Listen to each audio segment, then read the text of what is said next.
శ్రీకృష్ణుడు భూలోకాన్ని విడిచి వెళ్ళిన ప్లేస్ ఎలా ఉంటుందో ఎప్పుడైనా ఊహించారా? అదే గోలోక్ధామ్ తీర్థ్. సోమనాథ్కి దగ్గరలో హిరణ్ నది ఒడ్డున ఉంటుంది. పురాణాల ప్రకారం బాల్కా తీర్థంలో బాణం తగిలిన శ్రీకృష్ణుడు ఇక్కడికి వచ్చి తన భౌతిక అవతారాన్ని ముగించి గోలోకానికి వెళ్ళారని భక్తుల నమ్మకం.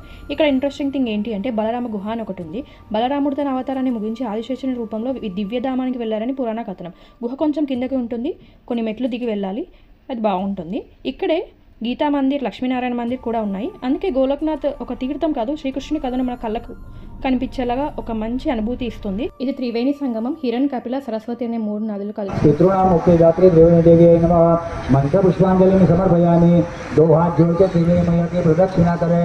ओम सप्तास्यासं परिगणित्री सप्त समिदा क्रोधाः देवाजज्ञान्तन्वा।